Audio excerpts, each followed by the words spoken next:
All right. So a 207-point affidavit you have filed, you representing Sheriff Arpaio, cold case posse, with the Alabama Supreme Court. Because that's a civil case regarding the eligibility of Obama to be on the ballot in Alabama. It's worked its way up through, it's an appeal process that's made it all the way to Supreme Court. You were asked by Attorney Larry Clayman, the attorney for the plaintiffs, to file this affidavit.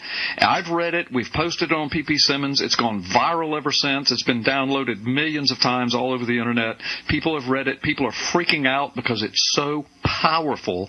But also, Obama bots and naysayers are freaking out and making false claims that somehow this affidavit doesn't really mean a thing. Straighten all that out for us. Tell us what the affidavit is, why you were asked to submit it, and what impact, if any, it may or may not have. Well, apparently, as I understand it, the Alabama Democratic Party supplied an amicus brief to the Superior Court, and contained within that were numerous arguments or allegations that they were making, trying to refute the claims made by Sheriff Arpaio, actually calling him an unofficial source when, in fact, he's the top law enforcement officer in Maricopa County, the fourth largest county in the nation, and a bona fide law enforcement officer.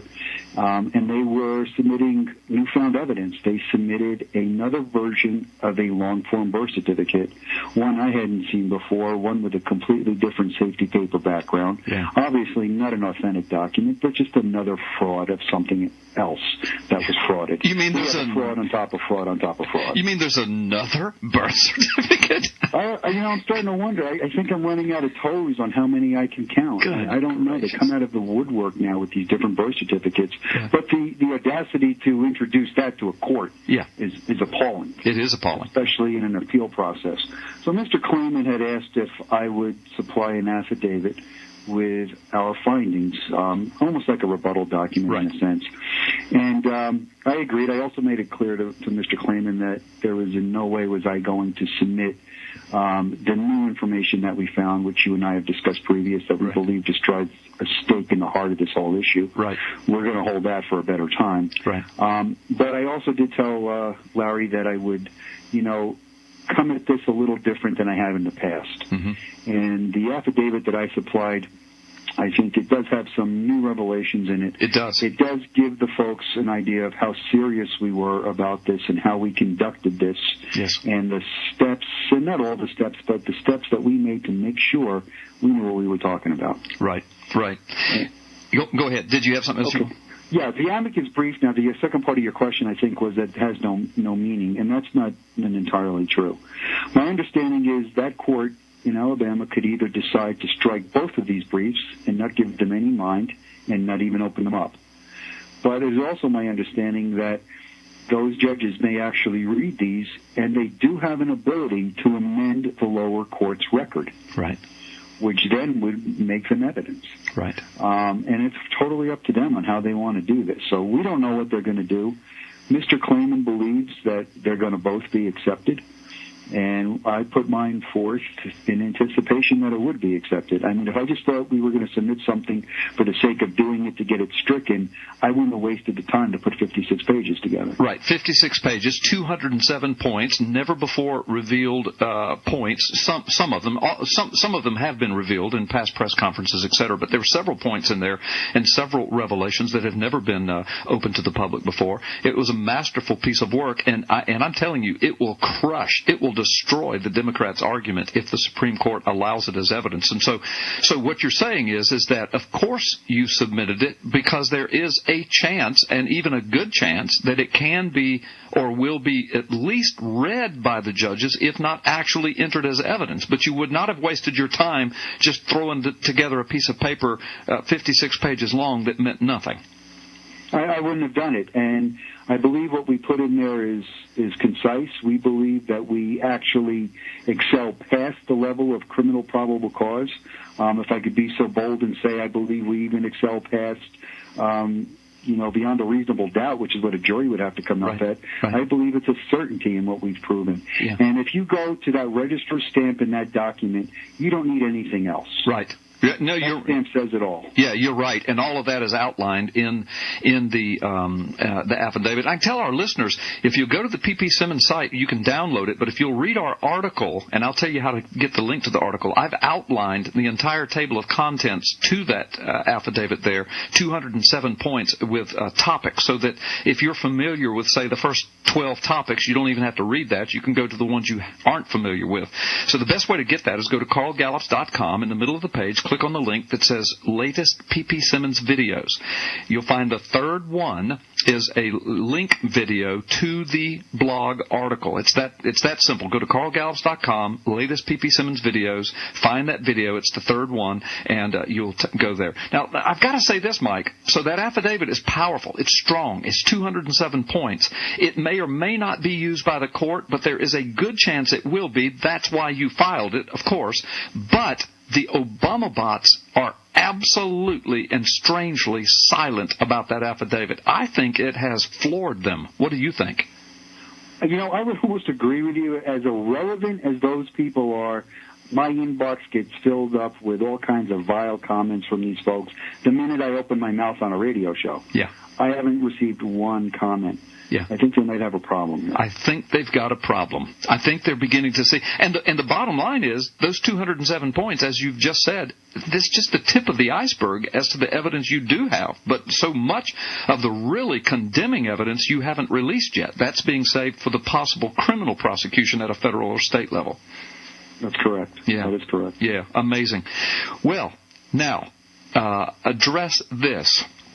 There is still a flurry of activity amongst the VIPs, correct? I mean, you've got meetings scheduled, you've got people still calling you, you've got people coming on board. You believe, it's my understanding, you believe the Benghazi and the IRS scandals and the AP scandals have maybe even helped your case a little bit because the public is aware of how scandalous this administration is, but also some VIPs are beginning to raise their eyes and say, what about that birth certificate stuff? Well, that's true, Carl. I have a busy remainder of the month coming up, and I won't go into too much detail about that. But what I do promise is when it's time that I can release what we're doing, you will be the first to know. Okay. Oh, fantastic. We could do that here. But, no, I think that the Benghazi thing and I think all the other coverage, especially the IRS thing, is critical. But, and you know this from your law enforcement experience, you were involved in two gun battles, for lack of a better word, so you could relate to this. Unless you've ever put yourself in a situation where you're in harm's way, where somebody's trying to take your life, it's very difficult for the average citizen to relate to what happened in Benghazi. Right. I mean, you can look at it, you can see it, but you really can't feel it. Right. I mean, people died, and we know that, but we're so desensitized to that in this society, it makes it rough, and it just becomes a terrible story. But when you talk about the IRS... Oh, yeah. that has the ability to turn your world upside down and ask you questions about as far as how much money is in your wallet. Right. People can relate to that.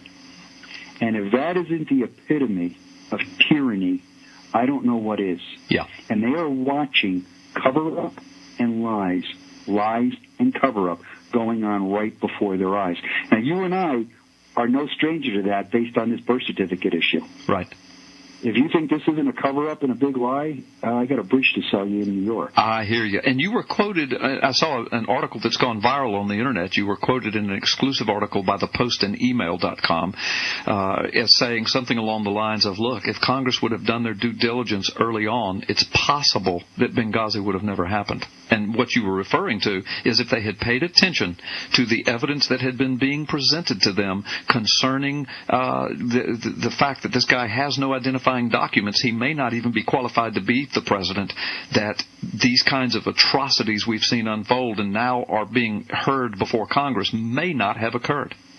I have to say, it pains me to say that, but I do believe that could be the case. Yeah, and of course that's your opinion and my opinion, but we have strong opinions on this based upon the criminal information we have on this document that was proffered.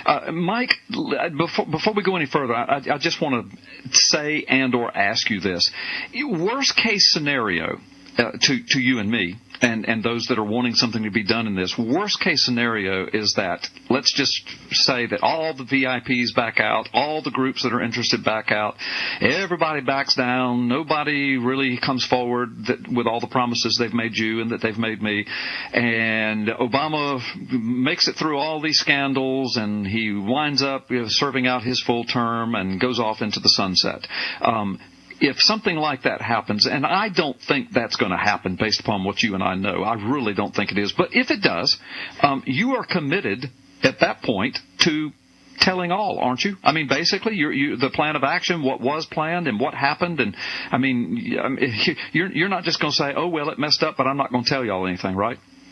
I would be obligated to, I believe. It wouldn't be anything under the colors of the Maricopa County Sheriff's Office. The unique situation that we're in here is we're, for corporate reasons, are a corporation.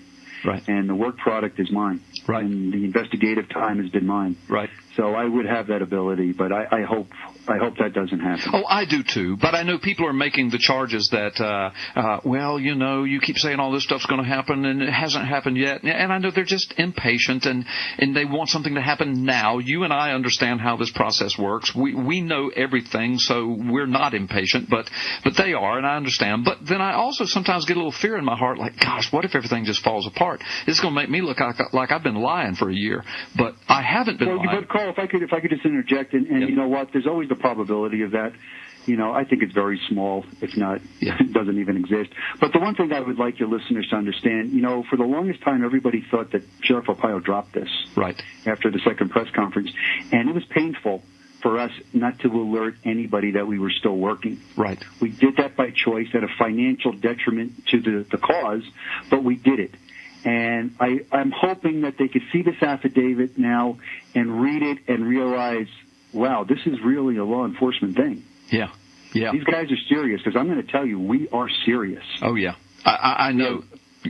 I'm sorry. We've got a delay here. Yeah, no, that affidavit is clear. 207 points of powerful argument, so powerful that the OBOTs have gone silent. They've gone underground like the rats that they are, and that's how powerful it is, and that's just the tip of the iceberg as to what you possess. And I know that for a fact. I'm not just popping my mouth off.